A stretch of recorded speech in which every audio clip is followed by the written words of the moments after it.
번째 마지막 시간입니다. 전신갑주 세 번째 시간, 영적 전쟁의 필수템이라는 제목으로 함께 은혜 나누기를 원합니다. 자, 여러분, 하나님께서 에베소서를 통하여 우리들에게 전신갑주를 입으라, 전신갑주를 취하라 말씀하십니다. 왜죠? 사단의 간계가 있기 때문입니다. 사단의 공격이 있기 때문입니다. 사단의 공격 방식은 무엇인가? 바로 악한 속임수예요. 간사한 유혹입니다. 이것을 간계라고 성경은 표현하고 있습니다. 자, 이 싸움은 혈과 육, 즉 사람과 사람이 싸우는 그 싸움을 말하고 있는 것이 아니라 사단, 곧 마귀와의 싸움이기에 이 싸움을 쉽게 우리 영적 전쟁이라고 부르기도 합니다. 우리의 주적은 사단, 마귀, 원수 마귀이기 때문에 영적 전쟁이라고, 영적 싸움이라고 표현하는 것이죠. 자, 사단이 우리를 유혹합니다. 자, 허리띠 다 풀어 헤치고 그냥 편하게 누워. 예배 안 드려도 돼, 안 드려도 돼. 네 살 길 찾아. 수학 문제만 풀어.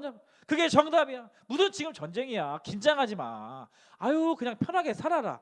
그냥 여행이나 떠나. 아유, 더 자. 안 일어나도 돼. 하고 싶은 건 마음대로 하면서 살아. 이렇게 사단이 우리를 악한 속임수, 간사한 유혹으로 공격을 한다는 거예요. 그렇기 때문에 우리가 지지난주에 첫 번째 배웠죠. 영적 전쟁의 필수템, 승리를 위한 영적 전쟁의 필수템 첫 번째가 뭐였죠? 바로 진리의 허리띠였어요. 진리의 허리띠를 매라는 것입니다. 말씀으로, 변하지 않는 진리로 허리띠를 착용하고 흔들리지 말라는 거예요. 흔들리지 말라는 거예요. 진리를 붙잡아야, 말씀을 품어야, 말씀으로 허리띠를 띄어야 네가 넘어지지 않고 당당하게 일어서서 진리의 길 가운데로 걸어갈 수 있다라는 것입니다. 기본 자세라는 거예요. 기본 자세.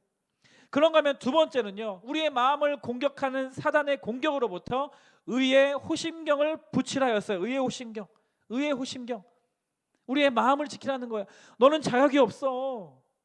너는 쓸모가 없어. 너는 가치가 없어. 라는 우리의 마음을 공격하는 이 사악한 공격을 막기 위해 예수 그리스도를 믿는 믿음으로부터 주어지는 그 의를 가슴에 붙이라는 거예요. 나의 나된 것은 예수 그리스도를 믿음으로 말미암는 것이지 나의 행위나 나의 율법주의 때문이 아니라, 나의 외모 때문이 아니라, 나의 능력 때문이 아니라 오직 예수 그리스도를 믿는 그 믿음으로 말미암는 의를 가슴에 붙이라는 거예요. 보호하라는 겁니다. 의로. 때문에 사단이 악한 속임수로 우리들의 마음을 흔들려고 할 때 그 예수 그리스도로 말미암는 그 의로 우리의 마음을 잘 지키라는 겁니다. 우리의 마음을 보호하라는 거예요. 그것이 바로 의의 호심경이었어요. 의의 호심경. 세 번째는 신발을 신으라는 거죠. 복음의 신발이었습니다. 신발을 신어야 마음껏 움직일 수 있습니다. 신발을 신어야 돌밭도 가고 산도 가고 가시밭길도 가고 포장되지 않는 길도 마음껏 갈 수가 있습니다. 그런데 중요한 것이 있어요. 신발은, 모든 신발을 다 신는다고 해서 편하게 갈 수 있는 길을 마음껏 갈 수 있는 것이 아니에요. 내 발에 맞는 신발을 신어야 돼요. 오히려 내 발에 맞지 않는 신발을 신으면 이랬다가 저랬다가 왔다 갔다, 그죠? 넘어지고 발 아파서 발 주무르고 가지도 못하고 그런 상황이 발생될 수 있어요. 그래서 세 번째 아이템은 뭐였어요? 성경이 우리에게 가르쳐 주는 거예요. 네 발에 가장 핏한 신발은 뭐냐? 바로 평안의 복음이 준비해 준 신발인 거예요. 신발. 평안의 복음의 신발을 신어야지 너의 발에 가장 맞는 신발이야. 그게 이렇게 알려주고 있는 거죠. 여러분, 신발은 밖에 나갈 때 신는 거예요. 그죠?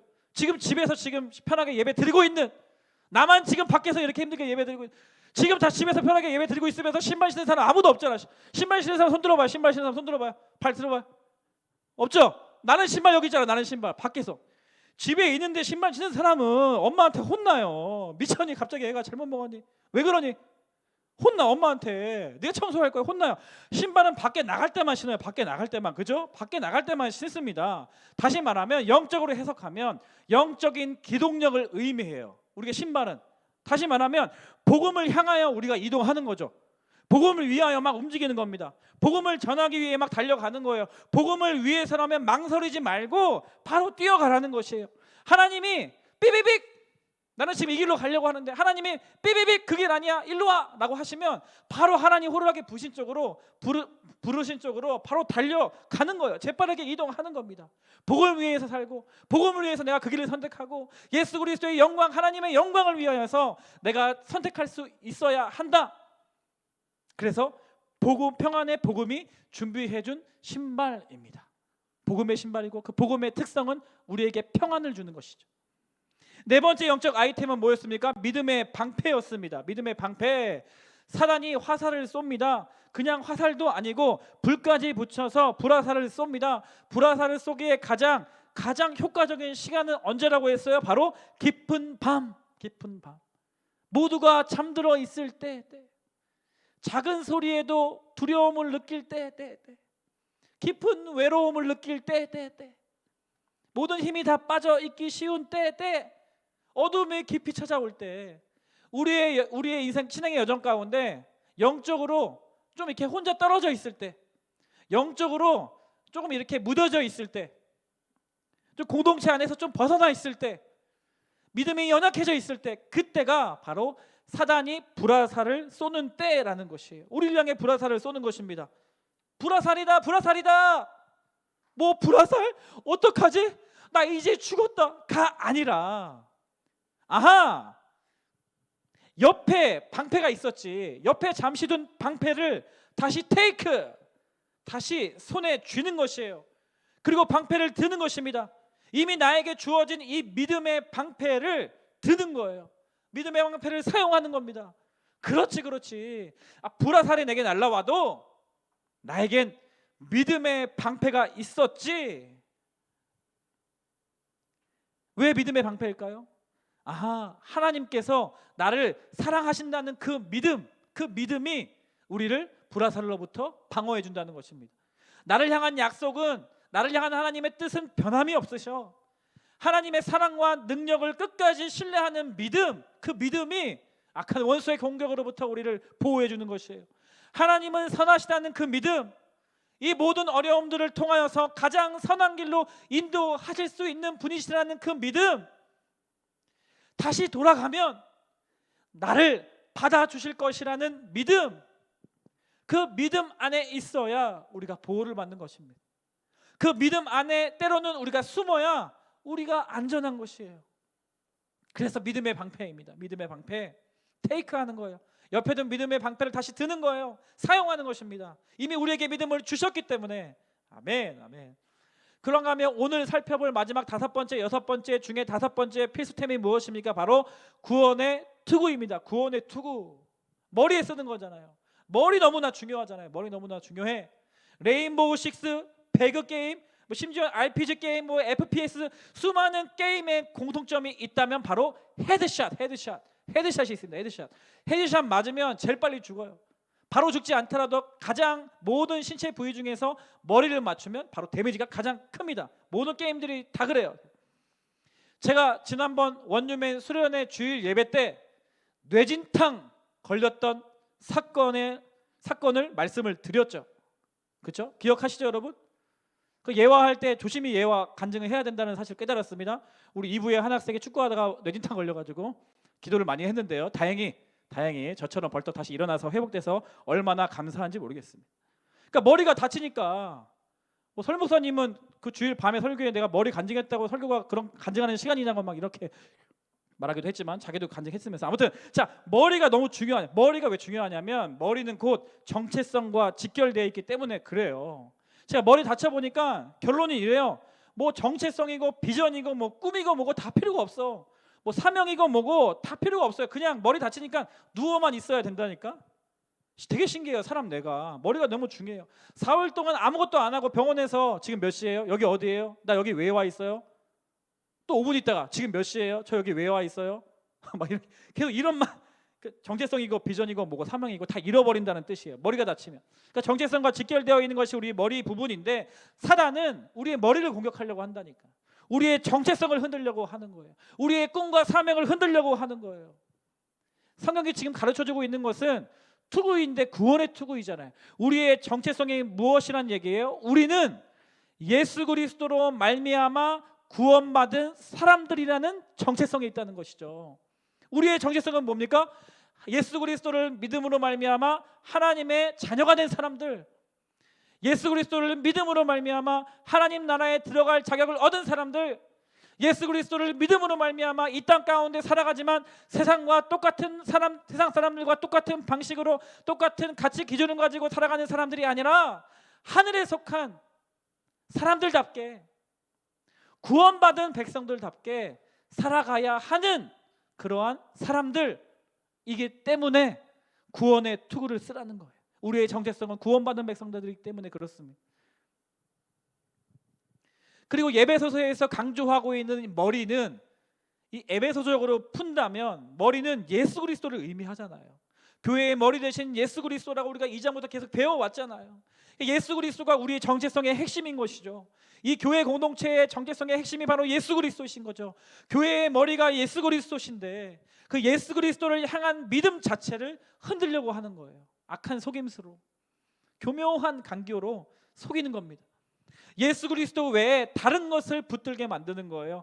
예수 그리스도가 있어야 할 그 높은 자리에 다른 것들을 두도록 유혹하는 것입니다. 그래야 우리의 구원을 흔들 수 있기 때문에.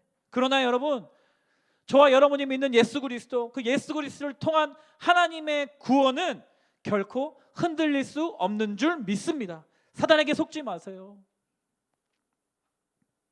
그런가 하면 마지막 6번째는 무엇입니까? 성령의 검, 하나님의 말씀입니다. 성령의 검, 하나님의 말씀. 영적 전쟁 가운데 검처럼 사용할 수 있는 유일한 공격 무기는 바로 하나님의 말씀인 것이에요. 하나님의 말씀이 그냥 소극적으로 방어하는 것뿐만 아니라 하나님의 말씀을 통하여서, 이 성령의 검을 통하여서 사단의 전략을 파하며 사단의 공격을 무력화시키며 다른 이들을 공격하는 사단을 우리가 꾸짖고 우리가 싸움 속에서 승리하게 될 수 있는 강력한 무기가 바로 하나님의 말씀인 것이에요. 그래서 우리 선교를 나갈 때 복음을 전하는 것, 다른 친구들에게 하나님의 사람을 전하는 것, 또는 국내 선교, 해외 선교에 가서 그 땅 사람들에게, 민족들에게 복음을 전하는 것, 하나님의 말씀을 증거하는 것, 이것이 바로 사단의 전략을 무력화시키는 강력한 공격 무기입니다. 오늘 주일 예배 끝나고 반별 모임을 통해서 말씀을 전하고 말씀을 묵상하고 말씀을 선포하는 것, 우리의 삶 가운데 계속해서 공격하는 사단을 향하여서 그 사단을 떠나보내는, 사단을 도망가게 만드는, 사단의 공격을 무력화시키는 강력한 무기인 것이에요. 어떻게 하나님의 말씀이 강력한 무기가 될 수 있느냐? 한 가지 예화만 좀 들어드리면, 여호수아서 6장 7장을 보면 여리고성 전투와 아이성 전투가 나옵니다. 이스라엘 백성들이 이제 약속한 가나안 땅에 들어가야 하는데, 여리고성 전투와 아이성 전투가 6장 7장 여호수아서에 나오는데, 여리고성을 우리가 점령할 때 어떻게 점령했나요? 여리고성을 하루에 한 번씩 6일 동안 여리고성을 돌죠. 한 바퀴씩 돌아요. 그리고 7일째에는 여리고성 주위를 7번 돌고 고함을 질렀을 때 성벽이 무너져 내렸어요. 전쟁에서 승리했다는 말이에요. 어떠한 방식이었습니까? 그 방법이 되게 과학적이었습니까? 그 방법이 굉장히 어떻게 보면 사회적으로 이슈가 될 만한 방법이었겠지만, 핵심적인 성경의 가르침은 뭐냐면 하나님 말씀에 순종했더니 기적과 같은 일들이 일어나는 거예요. 순종한 사람만 경험할 수 있는 놀라운 하나님의 능력을 경험하게 된 것입니다. 그래서 이스라엘 백성들이 하나님 말씀하신 대로 순종했더니 이 여리고성이라는 큰 성읍을 얻게 되었어요. 승리를 얻은 것입니다. 그 여리고성을 승리하고 나서 아이성이라는 작은 성과 이제 전투를 하게 되는데, 작은 성이에요. 이제 이스라엘 백성들이 충분히 이기고도 남을 만한 전쟁이었습니다. 여리고성을 정복하고 나서 하나님께서는 그 성의 모든 것을 불태우라고 말씀하셨어요. 근데 그 말씀에 불순종한 사람이 있었으니 그가 바로 아간이라는 사람이었습니다. 이 신할산 외투 한 벌과 금, 은, 조금을 태우지 않고 버리지 않고 몰래 자기의 것으로 취한 거예요. 몰래 다른 사람들 몰래 숨긴 겁니다. 그래서 여호수아와 이스라엘 민족은 몰랐어요. 근데 여리고성에 비하면 너무나 작은 아이성 전투에서 이스라엘이 말도 안 되는 방법으로, 말도 안 되는 비참한 패배를 맞이합니다. 여호수아가 하나님 우리한테 왜 그러시냐고 엎드려서 통곡하며 여쭈어요. 그때 하나님께서 말씀하십니다. 불순종한 죄에 대해서 말씀하세요. 그리고 제비뽑기를 통하여서 이 아간이라는 사람을 공동체 앞에 드러내십니다. 결국 이 아간이 하나님 앞에 불순종한 것들을 밝혀지게 되고 아간과 그의 가족, 그의 가축까지도 태움을 당하는 무서운 형벌을 받게 됩니다. 이 6장, 7장 이 두 전투를 통해서 하나님 우리에게 말씀하시는 것이 무엇입니까? 전쟁 가운데서 승리할 수 있는 비결은 바로 하나님 말씀에 대한 순종인 것이에요. 순종. 하나님 말씀이 임해서 승리하고 하나님의 말씀이 임하지 않아서 패배한 것이 아닙니다. 똑같이 하나님 말씀하셨습니다. 하나님의 말씀이 똑같이 임했는데 한 번은 순종해서 승리한 것이고 한 번은 불순종해서 패배한 것이에요. 우리가 어떻게 하나님의 말씀을 공격 무기로 삼을 수 있는가? 하나님의 말씀을 날카롭고 예리한 검처럼 사단의 전략을 파하는 강력한 무기로 어떻게 사용할 수 있는가? 바로 순종인 것이에요. 순종. 하나님의 말씀을 지식으로 대하는 것이 아니라, 하나님의 말씀을 정보로 대하는 것이 아니라, 하나님의 말씀을 책으로 대하는 것이 아니라 하나님의 말씀을 하나님의 말씀으로 여기며 순종의 대상으로 삼는 것입니다. 하나님이 이미 성경을 통해 우리 가운데 말씀하셨습니다. 하나님의 백성들이 이 말씀을 깨달을 수 있습니다. 그리고 지금도 우리에게 말씀하기 원하십니다. 우리가 할 것은 무엇입니까? 그 말씀 앞에 순종하는 거예요. 하나님은 말씀하십니다. 하나님의 백성들은 순종합니다. 그리고 우리의 순종을 통해서 하나님은 역사하시는 것이죠. 그것이 바로 하나님의 나라를 이루어가는 우리와 하나님과의 그러한 동역인 것이죠. 협력인 것이죠. 이것이 영적 전쟁의 승리의 비결이 된다라는 것입니다. 사랑하는 여러분, 여러분께 질문하고 싶어요. 여러분 하나님과의 관계는 어떻습니까? 여러분 종교인처럼 종교 생활하고 있는 거 아니에요? 성경 말씀을 지식을 얻기 위한 도구로 그냥 다른 책과 동일한 마음과 태도로 그냥 읽고 있는 거 아닙니까? 여러분이 지금 말씀을 대하고 있는 삶과 태도는 어떻습니까? 하나님의 말씀을 듣기 위해 얼마나 발버둥치고 있습니까? 이미 계시된 하나님의 말씀을 알기 위해 얼마나 노력하고 있습니까? 얼마나 하나님의 말씀을 갈망하고 있습니까? 이러한 질문을 가지고 저 스스로와 또 우리 부서와 또 이 나라 이민족의 교회들을 살펴보니까, 또 이 나라의 현실을 살펴보니까 너무 좀 암울하더라고요. 우리 다음 세대들이, 우리 중학생 친구들이 도대체 어디서 하나님의 말씀을 배울 수 있을까? 우리 자라나는 하나님의 말씀 안에서 자라나야 하는 하나님의 사람들이 도대체 어디서 말씀을 배우고 읽고 배울 수 있을까? 가정이요? 가정? 우리의 가정의 현실은 어떻습니까? 우리 다 모두 가정에 속해 있잖아요. 우리 가정 안에서 하나님의 말씀을 같이 공부하고 연구하고 같이 예배하고 하는 것 너무 쉽지 않은 세대 가운데 살고 있어요. 너무나 바빠요, 우리 부모님들이. 그러니까 이 시대 속에서 살면서 경제 활동을 하면서 가정을 이루면서 신앙으로 말씀으로 자녀를 양육하는 것이 정말 너무나 힘든 세상 속에 살고 있거든요. 가정이 그 기능을 제대로 해주지 못하고 있는 경우가 너무나 많이 있습니다. 학교요, 학교? 학교에 가면 여러분 하나님의 말씀을 배울 수 있습니까?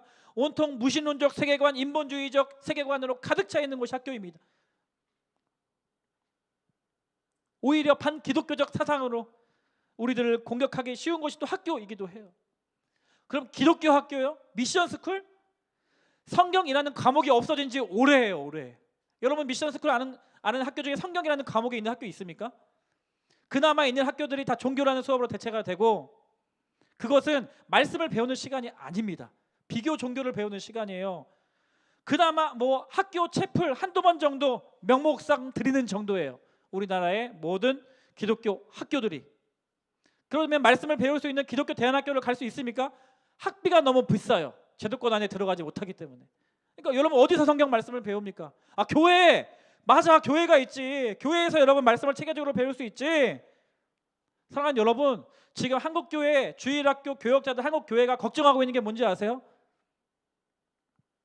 걱정하는 수준이 어느 정도인지 아십니까? 지금 코로나 때문에 애들 주일 예배 드리네 마네. 이 주일 예배 1시간 때문에 교회가 걱정을 해요. 주일 예배 1시간 드리네 마네. 애들 몇십 명 예배 안 드리네 마네. 코로나 괜찮아지면 아이들 다시 교회 돌아올까 말까. 이 걱정하는 수준이에요. 현실이 그렇다는 얘기예요. 현실이 그렇다는 얘기예요. 여러분 어디서 말씀을 배우겠어요? 어디서 말씀을 여러분 가르칠 수 있습니까? 이것이 우리가 지금 처해져 있는 상황이라는 거예요. 너무 이 질문을 가지고 상황을 돌아보니까 너무 마음이 아픈 거예요. 그래서 우리 성립 중등부에서라도 큐티스트 하고 텐트 성경 읽기만 하려고 발버둥치는 이유가 여기서부터 시작을 하자는 거예요. 여기서부터. 지난 6월, 8월 학생 자발적 큐티 모임 큐티스트 한 30명 정도 지원했거든요. 30명 좀 안 됐던 것 같은데 우리 부서에서 이제 2학기를 시작하면서 신앙훈련 한 27명 정도 지원했거든요.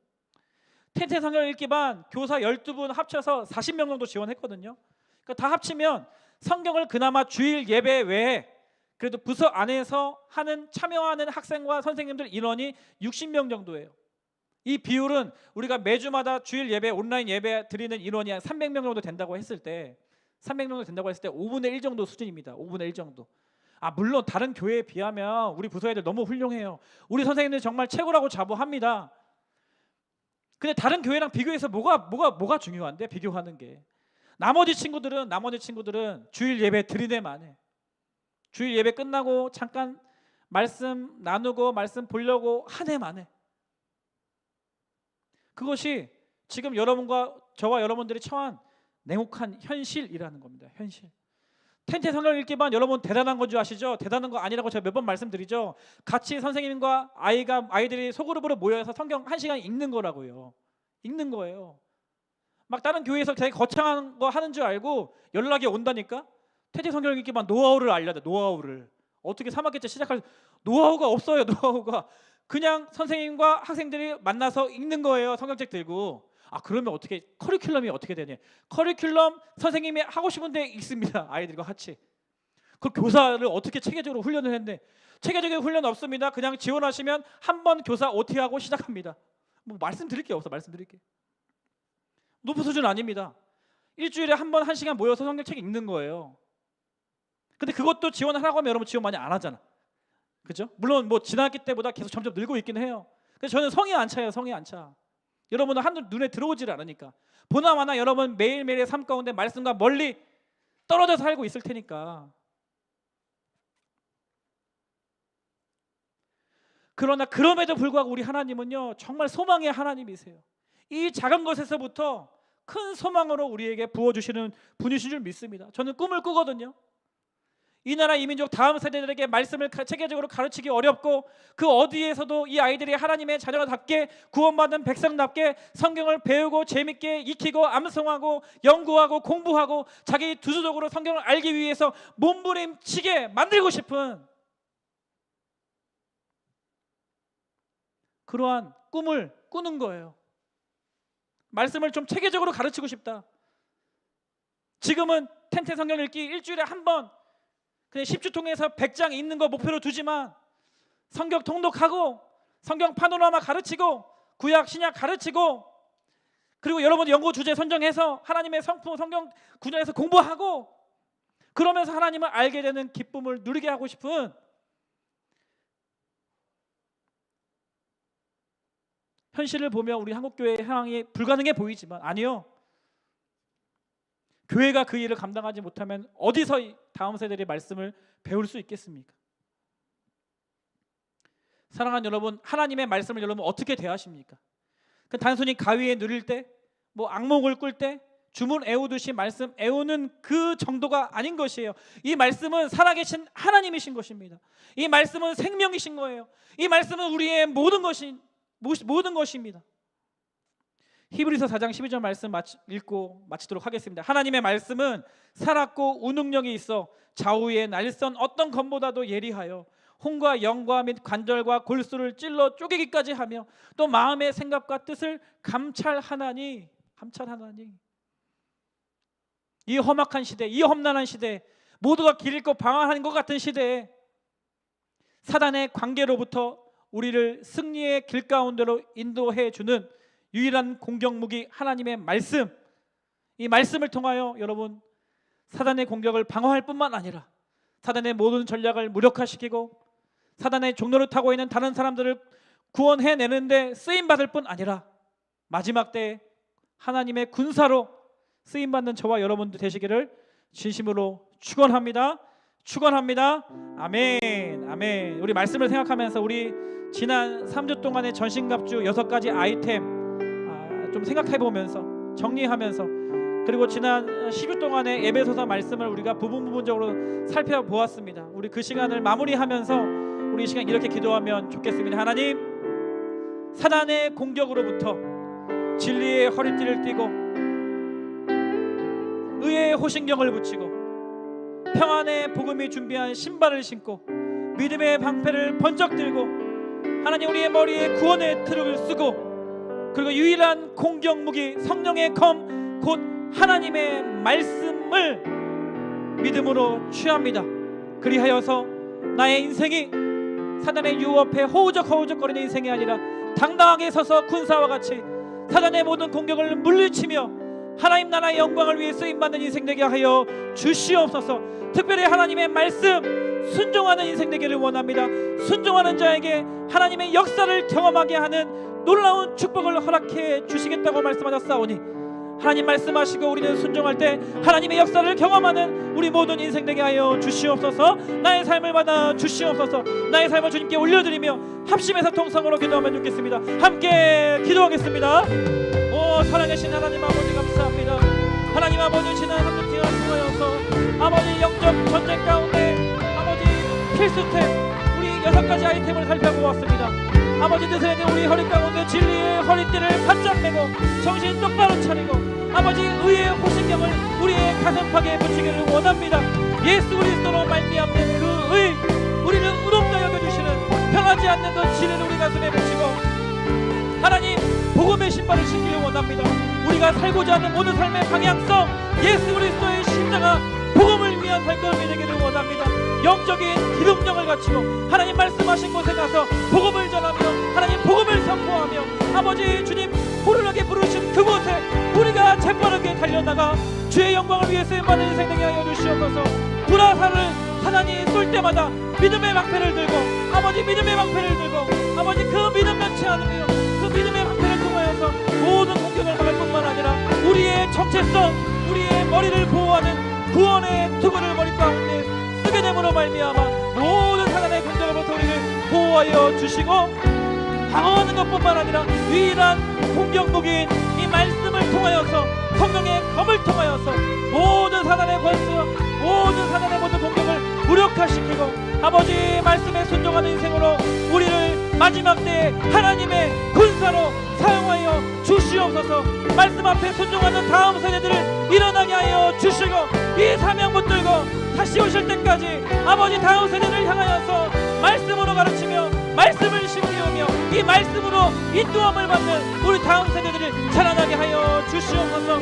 그렇게 하실 주님의 이름을 찬양합니다. 아버지 주님, 아버지 주님, 다시 한번 우리 가운데 소망을 부르듯 일어나게 하여 주시고 다시 한번 우리의 마음 가운데 하나님 말씀을 향한 갈망을 일으켜 주시고 아버지 포기하지 아니하고 아버지 다시 한번 주님 앞에 가까이 나가 아버지 주의 말씀 앞에 우리 모든 주님 모치는 선생님들 다 되게 하여 주시옵소서. 오 주님 아버지,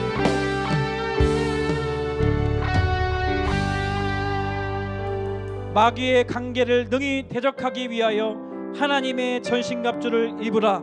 우리의 씨름은 혈과 육을 상대하는 것이 아니요 통치자들과 권세들과 이 어둠의 세상 주관자들과 하늘에 있는 악의 영들을 상대함이라. 그러므로 하나님의 전신갑주를 취하라. 이는 악한 날에 너희가 능히 대적하고 모든 일을 행한 후에 서기 위함이라. 하나님, 이 사단의 공격 앞에 우리 가운데 전신갑주를 허락해 주셔서 감사합니다. 이 시간 믿음으로 에베소서 말씀을 정리하며 진리의 허리띠를 띠기 원하고 의의 호신경을 우리 가슴에 붙이길 원하며 평안의 복음이 준비한 신발을 신고 다시 옆에 두었던 믿음의 방패를 들며 구원의 투구를 우리의 머리에 쓰기를 원합니다. 여기서 머무는 것이 아니라 하나님 성령의 검, 사단의 모든 견고한 지는 파할 수 있는 말씀을 우리 가운데 허락해 주신 줄 믿습니다. 다시 이 말씀을 내가 믿음으로 취하고 하나님 말씀 앞에 순종하는 인생으로 나의 삶을 드리기 원하오니 주님 우리의 삶을 받아주시고 하나님 말씀 앞에 붙들림받은 인생 되게 하여 주시며 우리의 평생의 삶 가운데 하나님의 말씀 붙들고 온 열방 가운데 하나님의 승리를 선포할 수 있는 믿음의 군사여, 믿음의 다음 세대여, 믿음의 사람들 다 되게 하여 주시옵소서. 지금도 너무나 힘든 상황 가운데 있지만 텐트 성경 읽기반, 또 신앙훈련, 또 각자의 자리에서 말씀 앞에 씨름하고 있는 주의 거룩한 백성들의 신음소리를 들으시고 그들의 작은 믿음을 살피시며 각자의 자리에서 또 공동체적으로 말씀 앞에 나아갈 때 하나님 우리 가운데 말씀하시는 하나님, 살아계시는 하나님, 놀라운 능력을 베푸시는 하나님을 경험케 하여 주시옵소서. 지금은 우리 주 예수 그리스도의 은혜와 하나님 아버지의 다함 없으신 사랑과 성령님의 교제교통 충만하심의 역사가 오늘 이 예배를 통하여서 영적 전쟁 가운데서 이 6가지의 아이템을 통하여서 승리하기를 원하고 특별히 주의 말씀 앞에 나의 삶을 드리기를 원하는 거룩한 주의 백성들 머리머리 위에 이들이 속한 가정과 교회와 이 나라 이 민족 위에 지금부터 영원토록 함께 하시기를 간절히 축원하옵나이다. 아멘.